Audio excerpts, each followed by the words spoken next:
Hey guys, this is Sonu Ahlawat.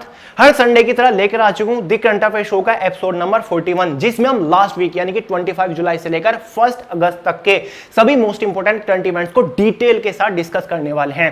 Friends, ये मेरी guarantee है, अगर आप रेगुलर बेसिस पर द करंट अफेयर शो को फॉलो कर रहे हो तो आने वाले किसी भी कॉम्पिटिटिव एग्जाम में इससे बाहर एक भी क्वेश्चन नहीं जाएगा। और हमेशा बोलता हूं, प्रॉपर नोट्स को मेंटेन करते हुए जरूर चलेगा। और आज के एपिसोड का पीडीएफ फाइल आपको हिंदी और इंग्लिश दोनों ही लैंग्वेज में वे टू सक्सेस के टेलीग्राम ग्रुप के अंदर मिल जाएगा, लिंक डिस्क्रिप्शन बॉक्स में है। तो यार, आज का एपिसोड बड़ा इंपॉर्टेंट है, थोड़ा फोकस के साथ देखिएगा। फटाफट शुरू करते हैं। और हां फ्रेंड्स, कल आपको ज्योग्राफी का पार्ट फर्स्ट वाला वीडियो प्रोवाइड किया था, जिसमें हमने द यूनिवर्स यानी कि सोलर सिस्टम को डिटेल से कवर किया हुआ है। ये वाला वीडियो जरूर देख लीजिएगा, लिंक डिस्क्रिप्शन बॉक्स में। नेक्स्ट पार्ट आपका जल्दी आ रहा है, जिसमें हम ज्योग्राफी को खत्म कर देंगे। तो बात करते हैं यार आज के एपिसोड के first most important current event के बारे में, जो कि है हबल को बृहस्पति के चंद्रमा गैनीमेड पर मिला जल वाष्प। फ्रेंड्स, बहुत इंपॉर्टेंट करंट इवेंट है, थोड़ा समझने की कोशिश करिएगा, एग्जाम में जरूर आएगा। यहां पर दो तीन इंपॉर्टेंट टर्म आपने नोट की होगी, एक तो है हमारी हबल, एक है बृहस्पति और एक चंद्रमा गैनीमेड।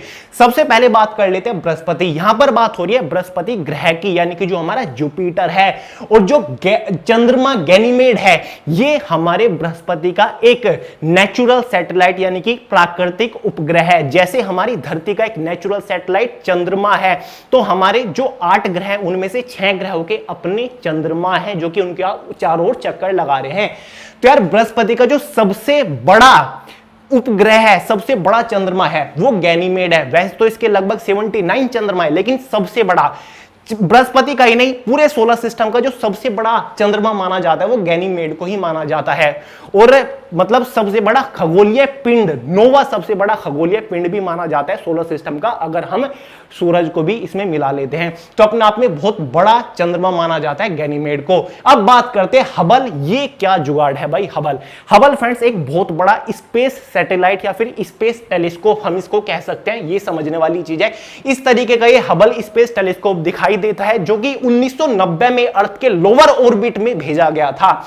ये इतनी हाई फ्रीक्वेंटली स्पेस टेलीस्कोप माना जाता है कि अगर पृथ्वी के ऊपर देखें ना, तो आप अपने मोबाइल में क्या चीजें चेक कर रहे हो वो भी इसके थ्रू क्लियरली देखा जा सकता है। तो ये पृथ्वी के ऑर्बिट में है और इतनी फ्रीक्वेंसी है कि जुपिटर के ऊपर ये प्रॉपर डिटेल से देख सकता है, और उसके जो मून है उनके बारे में भी ये जानकारी ला सकता है। और इसी के थ्रू इसी ने ही रिसर्च किया, इसी ने ही इमेजेस भेजी है, जिसके थ्रू ये पता चला है, जो कि करंट इवेंट है, कि जो गैनीमेड है बृहस्पति का चंद्रमा, उसके ऊपर वाटर वेपर है। तो हमारा करंट इवेंट यही है कि हबल को, यानी कि जो ये सैटेलाइट है, यानी कि जो ये स्पेस टेलीस्कोप है, बृहस्पति ग्रह के चंद्रमा गैनीमेड, जो कि मैंने आपको बताया, उस पर जल वाष्प यानी कि वाटर वेपर मिल चुका है। और जिसके बाद साइंटिस्टों ने यह अनुमान लगाया कि वहां पर ऑक्सीजन है, वहां पर जीवन मतलब संभव हो सकता है। जैसे कि पृथ्वी के ऊपर ऑक्सीजन है, हम यहां पर रह रहे हैं, वहां पर भी रहा जा सकता है। क्योंकि सबसे पहले ये देखिए, ये जुपिटर है बड़ा सा, जो कि एक गैसियस प्लेनेट है, इसके ऊपर पूरा गैस है, मैंने आपको लास्ट लेक्चर में बताया था। और ये इसका वो चंद्रमा है, यानी कि जो उसका एक जो सैटेलाइट है, मैंने आपको बताया नेचुरल सैटेलाइट है। 1998 में जब पहली यूवी इमेज भेजी थी हबल ने, तो उससे खुलासे हो गए थे इसकी इन्वायरमेंटल एटमॉस्फेयर की लेयर का। ये हमारा गैनीमेड है, तो उसमें पता चला था कि आइस सेल इसके ऊपर है, यानी कि बर्फ की परत है गैनीमेड के ऊपर। लिक्विड ओशियन होने के अनुमान लगाए गए थे। आयरन रिच कोर यानी कि मैग्नेटिक फील्ड भी वहां पर अवेलेबल है, साथ ही रॉकी मेटल यानी कि थोड़ा रॉक भी है वहां पर अवेलेबल, और डीप आइस लेयर यानी कि हैवी गहरी आइस लेयर भी वहां पर अवेलेबल है। यह अनुमान 1998 में लगा गए। फिर 2010 में इमेजेस आए, फिर 2018 में इमेजेस आए हबल के थ्रू, उनको रिसर्च, उनको डिकोड किया गया, और फाइनली वहां पर वाटर वेपर पाई गई है। क्योंकि जो वाटर होता है H2O होता है, और यह अनुमान लगाया जा रहा है कि वहां पर ऑक्सीजन भी है, क्योंकि वाटर वेपर है तो ऑक्सीजन होने के चांसेस है। तो गारंटेडली एग्जाम में क्वेश्चन बनेगा कि कौन से ग्रह के चंद्रमा पर वाटर वेपर पाई गई है और किसने पता लगाया है? हबल स्पेस टेलीस्कोप ने पता लगाया है, और वो ग्रह बृहस्पति है, और उस ग्रह का चंद्रमा का नाम है गैनीमेड, जो कि हमारे सोलर सिस्टम का सबसे बड़ा चंद्रमा माना जाता है। आई होप फ्रेंड्स ये डाउट आपका क्लियर हो गया होगा। और इसके बाद जो यूरोपियन स्पेस एजेंसी है ESA, इन्होंने एक मिशन लॉन्च कर रखा था, यानी कि मिशन अनाउंस कर रखा था कि 2020 में हम उसको लॉन्च करेंगे। मिशन का नाम है फ्रेंड्स जूस, JUICE। इसमें क्या था, ISA यानी कि यूरोपियन स्पेस एजेंसी के आगामी जुपिटर IC मून एक्सप्लोरर, ये जूस की फुल फॉर्म है, इसके थ्रू ये जाने वाले थे, 2022 में लॉन्च करने वाले थे और इनका अनुमान था कि 2029-2030 तक ये वहां पर पहुंच जाएगा, यानी कि जुपिटर पर, ये जुपिटर के ऑर्बिट में सैटेलाइट भेजने के चक्कर में है जूस मिशन के थ्रू। तो एग्जाम में कभी भी क्वेश्चन बन जाए कि जूस मिशन क्या है, 2022 में ESA लॉन्च करेगा जिसके थ्रू जुपिटर पर ये पहुंचने की कोशिश कर रहे हैं, और जो वो इनका विमान वगैरह जो भी सैटेलाइट है वो 2029 तक जुपिटर के ऑर्बिट में पहुंच जाएगी। नासा लॉन्च नहीं कर रहा है इसको, यूरोपियन स्पेस एजेंसी लॉन्च कर रहा है। तो क्लियर है फ्रेंड्स, कितने सारे डाउट क्लियर है। और जो डिटेल आई ना कि जुपिटर के गैनीमेड के ऊपर वाटर वेपर है, ये कहां पर प्रकाशित हुई, ये नेचर जो एक मैगजीन आती है, यानी कि एक पत्रिका आती है, इसमें किया गया। ये नेचर पत्रिका है क्या, कई बार बता चुका हूं, ये एक प्रमुख ब्रिटिश वैज्ञानिक पत्रिका है जो कि पहली बार 4 नवंबर 1969 में प्रकाशित की गई थी। यानी कि जो साइंटिफिक न्यूज होती है वीकली इस नेचर पत्रिका में छापी जाती है। तो याद रखिएगा, नेचर पत्रिका है क्या, ब्रिटिश साइंटिफिक पत्रिका है। नेक्स्ट इंपोर्टेंट करंट इवेंट है, ये थोड़ा बड़ा हो गया लेकिन इंटरेस्टिंग था, क्योंकि यार समझना है, रट्टा नहीं मारना, और वीक में एक दिन लेकर आते हैं तो इतना बड़ा टफ भी नहीं है।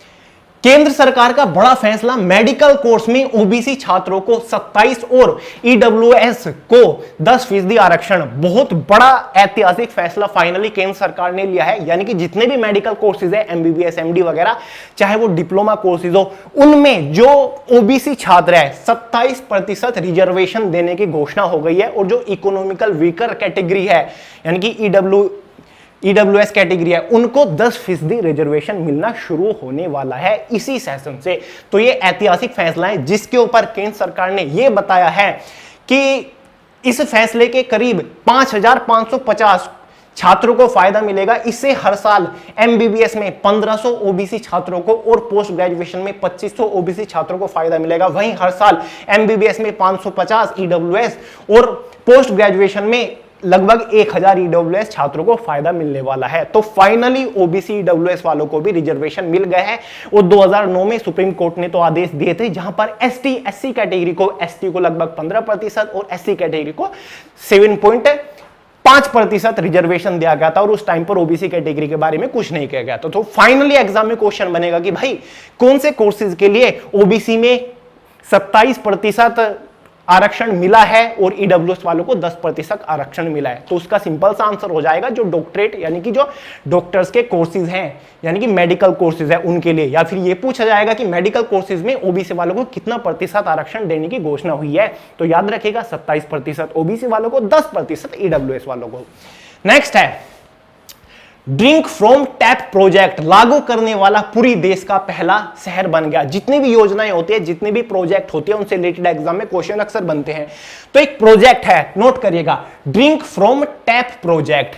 ये हाल ही में लॉन्च किया गया है। कहां पर? पुरी एक शहर है, उड़ीसा राज्य का एक शहर है जहां पर इस प्रोजेक्ट को लॉन्च किया गया। और ये भारत के अंदर पुरी ऐसा करने वाला पहला शहर बन गया है। अब ये प्रोजेक्ट है क्या? इस प्रोजेक्ट के तहत पुरी शहर में जो टैप यानी कि जो टंकी होती है, नल होती है, हर एक नल में 24x7 जो अधिक गुणवत्ता वाला जो पानी है वो अवेलेबल कराना शुरू हो चुका है। यानी कि पूरे शहर में 24 घंटे पीने योग्य पानी उपलब्ध होना शुरू हो गया है।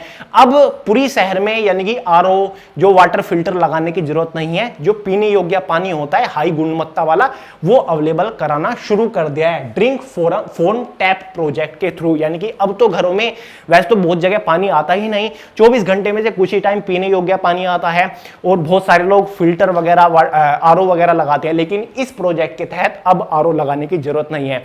और नवीन पटनायक उड़ीसा के सीएम हैं, उन्होंने ये भी कहा कि धीरे धीरे पूरे उड़ीसा में ये प्रोजेक्ट लागू किया जाएगा और उसके बाद धीरे धीरे केंद्र सरकार भी इस प्रोजेक्ट को लागू करेगी। यानी कि आने वाले टाइम में आरओ वगैरह खत्म हो जाएंगे अगर ये प्रोजेक्ट सही से काम करा। जो टैप वाटर है यानी कि नल है, डायरेक्ट वहीं से ही बोतल वगैरह ग्लास भरा और पी गए।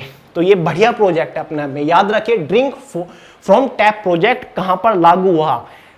पुरी, और ऐसा करने वाला पुरी देश का कौन सा शहर बन गया? पहला शहर बन गया। घुमा फिरा के 2-3 तरीके से क्वेश्चन पूछ ले जाते हैं। और उड़ीसा के सीएम कौन है? नवीन पटनायक है। इजी सा है। तो फाइनली बात कर लेते हैं भाई अपनी इंपोर्टेंट डेट्स के बारे में, क्योंकि यार हमारे दी करंट अफेयर शो का तो ये फॉर्मेट है, करंट अफेयर चल रहे हैं, उसमें 3-4 लगातार जो उस हफ्ते में इंपोर्टेंट डेज बने हैं उनको कवर करेंगे। 28 जुलाई को विश्व भर में अंतरराष्ट्रीय बाघ दिवस मनाया जाता है। हाल ही में 28 जुलाई गई है, तो हर साल 28 जुलाई को विश्व अंतरराष्ट्रीय दिवस यानी कि इंटरनेशनल टाइगर डे मनाया जाता है। सिंपल सा फंडा इसलिए मनाया जाता है क्योंकि ये नोटिस किया जा रहा है कि दुनिया भर में से जो टाइगर की प्रजाति है, बाघ की प्रजाति है, वो लुप्त होती जा रही है। तो बाघों का, टाइगर का संरक्षण करने के लिए, लोगों के अंदर ये अवेयरनेस लाने के लिए कि टाइगरों को बचाओ, उनका संरक्षण करो, इसीलिए ये दिवस मनाया जाता है। ये दिवस एक तरीके से बाघों को समर्पित है। अब एक रिपोर्ट हाल ही में जारी की गई जिसमें यह बताया गया कि विश्व में बाघों की लगभग 70% आबादी केवल भारत में है। दुनिया भर में सबसे ज्यादा बाघ भारत के अंदर हैं। साथ ही देश में 2968 टोटल बाघ भारत के अंदर ही है, जबकि पूरी दुनिया में केवल 3900 बाघ बचे हुए हैं। तो कितनी कम जनसंख्या बच गई है बाघों की, तो इसलिए बाघों का संरक्षण करने के लिए दिवस मनाया जाता है।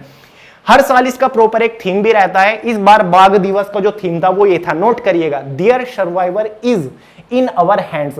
Dear survival is in our hand. Exam में या तो डेट पूछ ली जाती है या फिर उसका थीम पूछ लिया जाता है कि इस बार जो विश्व बाघ दिवस मनाया गया उसका थीम क्या था। तो नोट करिएगा, dear survival is in our hands. Next है 28 जुलाई को विश्व हेपेटाइटिस डे, विश्व हेपेटाइटिस दिवस मनाया जाता है। हाल ही में यार 28 जुलाई गई है, सेम दिन जो बाघ दिवस मनाया जाता है उसी दिन 28 जुलाई को वर्ल्ड हेपेटाइटिस डे मनाया जाता है। हेपेटाइटिस एक बहुत गंभीर बीमारी है, यानी कि बहुत सारे लोग दुनिया भर में 36 करोड़ के आसपास लोग इससे संक्रमित है। ये ज्यादातर इफेक्ट लिवर के ऊपर डालता है, और लिवर के ऊपर जब ये इफेक्ट डालता है तो पूरी बॉडी में बहुत सारी बीमारियां होने लग जाती हैं, और उन बीमारियों के लिए अगर आप दवाइयां वगैरह लोगे तो वो भी शरीर के ऊपर काम नहीं करती। तो एक गंभीर बीमारी मानी जाती है हेपेटाइटिस सी। हेपेटाइटिस बी बहुत ही बड़ा संक्रमण माना जाता है। तो यार ये 28 जुलाई को वर्ल्ड हेपेटाइटिस डे इसीलिए मनाया जाता है, लोगों के अंदर अवेयरनेस फैलाने के लिए, लोगों को जागरूक करने के लिए कि ये गंभीर बीमारी है, इससे बचने के उपाय बताने के लिए, अगर किसी को हो जा रही है तो इसके प्रॉपर इलाज के लिए लोगों को जागरूक करना कि इसको ऐसे ही इग्नोर मत करो कि हो गई है कोई दिक्कत नहीं है। इसके प्रॉपर इलाज के लिए लोगों को जागरूक करने के लिए ये दिवस मनाया जाता है। हाल ही में WHO ने एक रिपोर्ट जारी की है जिसके मुताबिक पूरी दुनिया भर में लगभग 36 करोड़ लोग हेपेटाइटिस से संक्रमित है, और भारत के अंदर लगभग 4 करोड़ लोग हेपेटाइटिस बी से संक्रमित है। तो यार एक गंभीर बीमारी है। इस बार जो ये दिवस मनाया गया वो हेपेटाइटिस कांट वेट के थीम से मनाया गया। Hepatitis can't wait, can not wait, इस थीम के थ्रू ये मनाया गया, तो याद रखिएगा। नेक्स्ट है 26 जुलाई को पूरे भारत में कारगिल विजय दिवस मनाया जाता है। 26 जुलाई हाल ही में गया, तो ये भारत के अंदर कारगिल दिवस के रूप में मनाया जाता है। क्यों मनाया जाता है आपको पता होगा, फिर भी मैं आपको बता दूं। 26 जुलाई को यानी कि 26 जुलाई के दिन भारत और पाकिस्तान के बीच में कारगिल युद्ध हुआ था 1999 में। हुआ तो ये पहले शुरू हुआ था, लेकिन 26 जुलाई के दिन इस युद्ध का अंत हुआ था और इसमें भारतीय सैनिकों की विजय हुई थी। ठीक है, याद रखिएगा 26 जुलाई जो भारत और पाकिस्तान के बीच में कारगिल वॉर हुआ था 1999 में, 26 जुलाई को उस युद्ध का अंत हुआ था जिसमें भारत की जीत हुई थी। और जो भारत के सैनिक इस युद्ध में शहीद हुए थे उनको सम्मान प्रदान करने के लिए, उनको सम्मानित करने के लिए ये दिन मनाया जाता है, यानी कि 26 जुलाई उनके लिए समर्पित होता है जो कारगिल युद्ध में शहीद हुए थे हमारे सैनिक। क्लियर है चीज, क्यों मनाया गया था, समझ गए ना। नेक्स्ट है भारत का पहला physiological parameter monitoring system Covid beep launch किया। फ्रेंड्स एक वर्ड याद रखिएगा, कोविड बीप, इसकी अपने एक फुल फॉर्म भी है, नीचे लिखी हुई है, oxygenation and vital information detection biomed ECIL ESIC port. ये फुल फॉर्म नोट कर लीजिएगा, एग्जाम में ये भी पूछी जा सकती है। अब ये है क्या कोविड बीप? फ्रेंड्स ये एक मॉनिटरिंग सिस्टम है जो कि स्पेशली कोविड-19 से संक्रमित मरीज होते हैं उनके लिए बहुत ही ज्यादा हेल्पफुल है, और ये डिवाइस भारत में निर्मित हुआ है, यानी कि भारत का ऐसा ये पहला डिवाइस है जिसको भारत की 2-3 संस्थाओं ने एक साथ मिलकर बनाया, जिसमें भारत का एटॉमिक अनुसंधान है ESIC और साथ ही electronic corporation of India limited ने इसको मिलकर बनाया है। तो फ्रेंड्स ये मेड इन इंडिया डिवाइस है और इसको लॉन्च किसने किया है, आप स्क्रीन पर देख रहे हैं, ये है डॉक्टर जितेंद्र सिंह, जो कि भारत के पॉलिटिशियन और फिजिशियन है। साथ ही ये union minister of state of development of जो ईस्टर्न और नॉर्दर्न स्टेट है उनके लिए हैं। तो इन्होंने इसको लॉन्च किया है। ये डिवाइस है क्या, काम किस तरीके से कराएगा, एक बार देख लेते हैं। फ्रेंड जो कोविड बीप है ये मेजर कर सकता है बॉडी टेम्परेचर को, ठीक है, साथ ही बॉडी ऑक्सीजन सैचुरेशन को मेजर करेगा, हार्ट रेट को ये मेजर करेगा, साथ ही रेस्पिरेटरी रेट ये बताएगा और साथ ही ECG जिसको इलेक्ट्रोकार्डियोग्राफी बोलते हैं ना, जो ECG होता है ज्यादातर जो फेफड़े से रिलेटेड डिजीज होते हैं उनको मेजर करने के लिए होता है, ठीक है, हार्ट से रिलेटेड जो प्रॉब्लम्स होती हैं, ब्लड प्रेशर को ये मेजर करेगा, साथ ही लोकेशन ऑफ पेशेंट भी बताएगा, यानी कि जो कोविड-19 से संक्रमित है। तो इसको फाइनली लॉन्च कर दिया गया है, टेस्टिंग फाइनल इसकी हो चुका है और बहुत बड़े पैमाने पर इसका जो प्रोडक्शन है भारत के अंदर वो शुरू हो चुका है, क्योंकि हर जगह अवेलेबल होना है, हर मेडिकल कॉलेज में, हर हॉस्पिटल में, हर मेडिकल स्टोर के ऊपर, हर जगह इसको अवेलेबल कराएंगे। तो कोविड बीप ये डिवाइस इस तरीके का दिखाई देता है। तो याद रखिएगा कोविड बीप है क्या, एग्जाम में पूछा जा सकता है। नेक्स्ट है, पूछा क्या जा सकता है, पूछा जाएगा यार, इंपॉर्टेंट है। गुजरात में स्थित हड़प्पा शहर धोलावीरा को यूनेस्को की विश्व विरासत सूची में शामिल किया गया। यार सबसे पहले तो समझते हैं यूनेस्को है क्या, जिसके पास ये अधिकार है कि इसने विश्व विरासत वर्ल्ड हेरिटेज में शामिल कर लिया धोलावीरा को। ये क्या जुगाड़ है इतना बड़ा। तो फ्रेंड्स ये देख रहे हैं यूनेस्को एक बड़ी ऑर्गेनाइजेशन है जो कि वर्ल्ड वाइड काम करती है। इसकी फुल फॉर्म है the United Nation of educational scientific and cultural organisation. Friends ये एक ऑर्गेनाइजेशन है बहुत बड़ी जो कि वर्ल्ड वाइड करती है। इसका जो टारगेट है, इसका जो काम है वो काम है इसका जो वर्ल्ड पीस है यानी कि विश्व शांति है उसको ये प्रमोट करती है, साथ ही सिक्योरिटी, वर्ल्ड सिक्योरिटी है उसको प्रमोट करती है, और जो इंटरनेशनल कॉर्पोरेशन ऑफ एजुकेशन है उसके अंडर ये काम करती है और साइंस को बढ़ावा देती है, और जो कल्चर है यानी कि विश्व की जो संस्कृति है उसको बढ़ावा देने का काम करती है, एक तरीके से उनकी सेफ्टी के लिए काम करती है। ये इतनी बड़ी ऑर्गेनाइजेशन है। साथ ही जो वर्ल्ड हेरिटेज है यानी कि विश्व विरासतें जो हैं, ठीक है, यानी कि जो विश्व की संस्कृति है, ठीक है, उसको बढ़ावा देती है, और कई जगह पर यह देखा गया उनकी फंडिंग भी ये करती है उनको सुधारने के लिए। और फ्रेंड्स इसका जो हेडक्वार्टर है वो पेरिस, और पेरिस के अंदर है, कि फ्रांस में पेरिस के अंदर है। 16 नवंबर 1945 में इसकी फॉर्मेशन हुई थी और लगभग आज 75 साल हो चुके हैं। तो ये एक इतनी बड़ी ऑर्गेनाइजेशन है। तो इसने फाइनली अपनी लिस्ट में धोलावीरा, जो कि गुजरात के अंदर हड़प्पा एक शहर है धोलावीरा, जहां पर हड़प्पा सभ्यता मैंने आपको बताई थी आज से 4000 साल पहली बात है, जो आदमी आए थे, इंसान आए थे, वो रहे थे और उन्होंने ईंटों के पक्के मकान इस टाइप के बनाए हुए थे। जो उनके अवशेष हैं उन मकानों के, उनकी कॉलोनी जो उन्होंने बनाई थी वो अभी तक यहां पर है। तो ये एक तरीके से विश्व संस्कृति का ही एक बड़ा हिस्सा है, इसीलिए यूनेस्को ने वर्ल्ड हेरिटेज यानी कि विश्व विरासत में इसको शामिल कर लिया गया है। और फ्रेंड्स अब तक नहीं, 2019 तक की रिपोर्ट की मैं बात कर रहा हूं यूनेस्को की। तो 2019 जुलाई 2019 की रिपोर्ट की बात कर रहा हूं। पूरी दुनिया में लगभग 1121 स्थल ऐसे हैं जो कि विश्व विरासत स्थल घोषित किए जा चुके हैं, जिसमें से 869 जो है वो सांस्कृतिक स्थल हैं, और साथ ही 213 प्राकृतिक स्थल हैं, और साथ ही 39 मिले जुले और 138 अन्य स्थल है। अभी तक भारत में लगभग 39 यानी कि भारत के अंदर 2019 तक 39 विश्व विरासत स्थल मौजूद थे, यानी कि जितने भी बड़े बड़े बागान, प्रकृति से रिलेटेड जो सौंदर्य है, ठीक है, उनको अपनी लिस्ट में ये शामिल कर लेता है कि हाँ ये विश्व विरासत है। और ये एक बड़ा टूरिज्म वो भी हो सकता है, टूरिज्म स्पॉट भी हो सकता है। यहां पर ज्यादा से ज्यादा लोग जाएंगे, उसको एक तरीके से प्रमोट करता है, और जो जिसको भी यूनेस्को अपनी विश्व विरासत में शामिल कर लेता है ना, उसकी देखरेख यूनेस्को ही करता है। और कुछ स्थल तो ऐसी है कि उनको विकास करने के लिए यानी कि उनकी डेवलपमेंट करने के लिए यूनेस्को फंडिंग करता है, यानी कि पैसे वगैरह देता है, उसके ऊपर पैसे लगाता है। तो ये है यूनेस्को की विश्व विरासत की रिपोर्ट। तो फाइनली जो धोलावीरा है ये भी विश्व विरासत में आ चुके हैं, और भारत के अंदर 2019 तक 39 थे, अब बढ़ के पता नहीं कितने हो गए, जब रिपोर्ट आएगी तब पता चलेगा। तो याद रखिएगा हड़प्पा का शहर धोलावीरा विश्व विरासत वर्ल्ड हेरिटेज की लिस्ट में शामिल हो चुका है, यूनेस्को की लिस्ट में। G20 पर्यावरण और ऊर्जा मंत्री की वार्ता का आयोजन नेपल्स शहर में किया गया। नेपल्स जो है ये इटली का एक शहर है। G20 के बारे में पहले आपको बताऊंगा, ये है क्या, ये एक सम्मेलन है जो कि हर साल होता है। G20 इसको बोला जाता है या फिर ग्रुप ऑफ 20 भी बोला जाता है, जिसमें लगभग 19 देश शामिल हैं और 19 देश के 20 बड़े मंत्री यानी कि सदस्य इसके अंदर शामिल होते हैं। अब ये होता क्या है, जो यानी कि क्लाइमेट चेंज है, जलवायु परिवर्तन के ऊपर ये समिट बात करती है, उसे सुधारने के लिए बात करती है। जो फाइनेंशियल स्टेबिलिटी है यानी कि वित्तीय जो मतलब मुद्दे होते हैं उन अपने अपने देशों में वर्ल्ड वाइड, उनको सुधारने की कोशिश करते हैं, उनके ऊपर बातचीत करते हैं।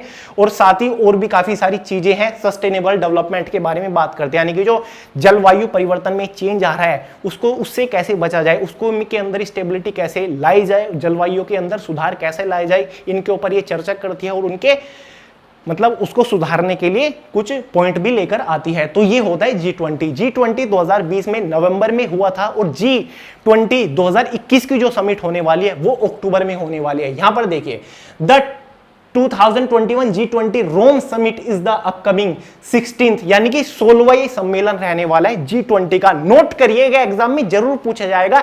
एनटीपीसी के एग्जाम की 7th 8th शिफ्ट हो रही है, मतलब फेज हो रहा है, तो आपने देखा होगा G7 से कितने क्वेश्चन पूछे गए। तो याद रखिएगा, इटली के अंदर G20 2021 की समिट होने वाली है। इटली इसकी मेजबानी करेगा, रोम के अंदर ये होगा।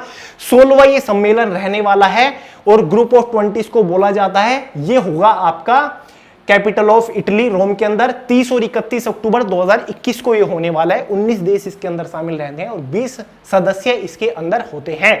देशों के नाम मैंने नीचे लिख दिया, अर्जेंटीना, ऑस्ट्रेलिया, ब्राजील, कनाडा, चीन ये होते हैं, जर्मनी, इंडिया भी होता है, फ्रांस होता है, इंडोनेशिया, इटली ये होते हैं। नोट कर लीजिएगा ये वाली लाइन अगर आपको नहीं पता। अब देखिए, सम्मेलन तो अक्टूबर में होगा, लेकिन हाल ही में 21, 22 और शायद 23 जुलाई, मतलब 22 या फिर 23 जुलाई को 2 दिन की एक वार्ता इन्होंने की थी कि जो G20 सम्मेलन होगा उसको और अच्छे से किया जाए, क्या मुद्दे के ऊपर हमें बात करनी है, G20 में क्या क्या मुद्दे सुलझाने हैं, उसके ऊपर इन्होंने बात करने के लिए ये बैठक बुलाई थी, जो कि इटली के कहां पर गया, नेपल्स शहर में इसको किया गया।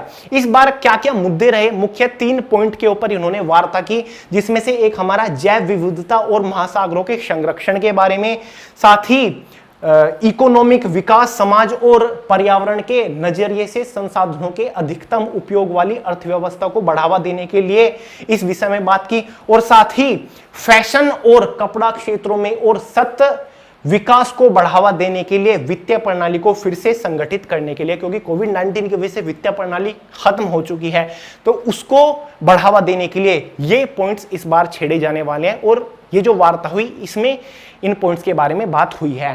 तो याद रखिएगा, G20 सम्मेलन ग्रुप ऑफ 20 कब होने वाला है, 30 और 31 अक्टूबर को इटली की राजधानी रोम में होगा।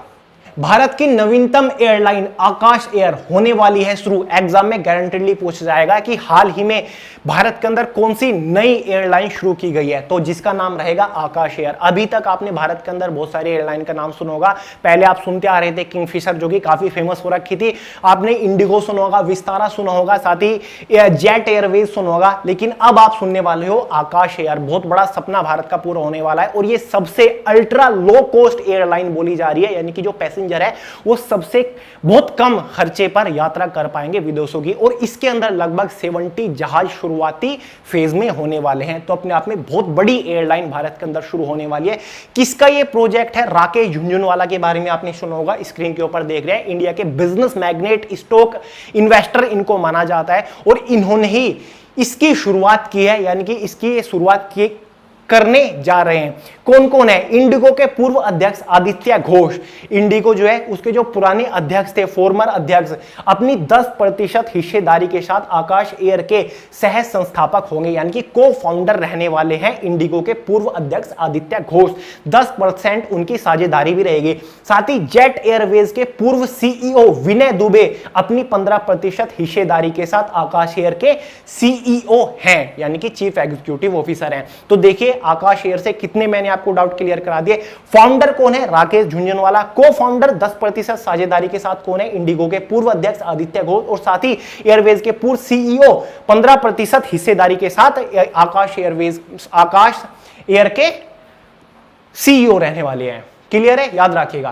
केंद्र सरकार ने भारत में 14 बाघ रिजर्व को सीएस टैग मान्यता दी है। भारत के अंदर जो 14 टाइगर रिजर्व है, बहुत सारे हैं, लेकिन 14 टाइगर रिजर्व को हाल ही में सीएटीएस टैग केंद्र सरकार ने दिया है। अब ये होता क्या है सीएटीएस? ये होता है conservation assured tiger standard, Hindi में बोले तो संरक्षण आश्वासन बाघ मानक, यानी कि जो बाघ है भारत के अंदर उनको संरक्षण प्रदान करना, उनकी सुरक्षा के लिए ये टैग दिया जाता है। यानी कि जो इन 14 टाइगर रिजर्व को ये टैग दिया गया है, तो इनके ऊपर प्रॉपर संरक्षण किया जाएगा टाइगर को बचाने के लिए, उनकी संरक्षणता करने के लिए। तो एग्जाम में क्वेश्चन पूछ जाएगा कि हाल ही में भारत के अंदर कितने टाइगर रिजर्व को सीएटीएस टैग दिया गया है? तो 14 टाइगर रिजर्व को सीएटीएस टैग दिया गया है, जिनमें से हमारा minus tiger reserve, Kaziranga tiger reserve और साथ ही ओरांग टाइगर रिजर्व और 3 और असम में जो टाइगर रिजर्व है उनको मध्य प्रदेश के Satpura tiger reserve, Kanha tiger reserve और पन्ना टाइगर रिजर्व को इसमें शामिल किया गया।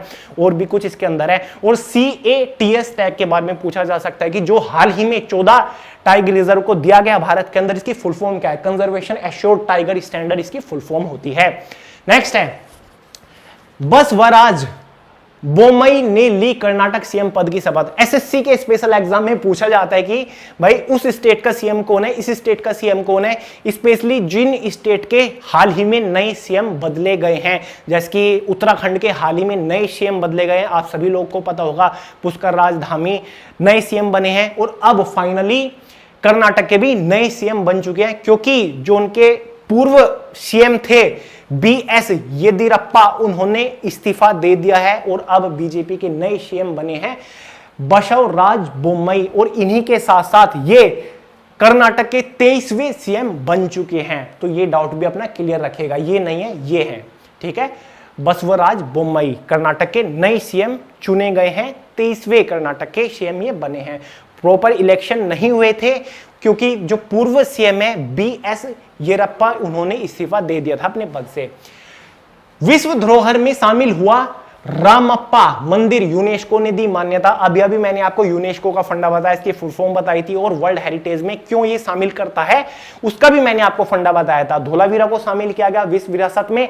और अब जो भारत के तेलंगाना के अंदर रामप्पा मंदिर, ये नोट करिएगा, जो ये रामप्पा मंदिर है ना, ये भारत के तेलंगाना में स्थित है और ये 23वीं सदी में बनाया गया था, इतना पुराना ये मंदिर है। इसको फाइनली यूनेस्को द्वारा विश्व धरोहर के रूप में वर्ल्ड हेरिटेज की लिस्ट में शामिल कर लिया गया है। धोलावीरा के साथ साथ ये भी वर्ल्ड हेरिटेज लिस्ट में शामिल हो गया। नाम है इसका रामप्पा मंदिर, जो कि पड़ता है हमारा तेलंगाना में। क्लियर है ये चीज। फाइनली बात करते हैं आज के एपिसोड के लास्ट करंट इवेंट के बारे में, जो कि काफी इंपॉर्टेंट है, क्योंकि अपॉइंटमेंट से रिलेटेड है यार, नियुक्तियों से रिलेटेड एग्जाम में क्वेश्चन अक्सर बनते हैं। सी विजय कुमार को HCL यानी कि हिंदुस्तान कंप्यूटर लिमिटेड के नए अध्यक्ष एवं MD के रूप में नियुक्त किया गया है। आपको HCL के बारे में पता होगा, भारत की एक बहुत बड़ी IT कंपनी है, जो कि फुल फॉर्म है Hindustan computer limited, headquarter Noida Uttar Pradesh के अंदर स्थित ये है। सॉफ्टवेयर कंपनी है, डेवलपमेंट आउटसोर्सिंग है। फाउंडर जो इसके हैं वो शिव नादर, यानी कि जो अब तक MD और CEO के पद पर थे।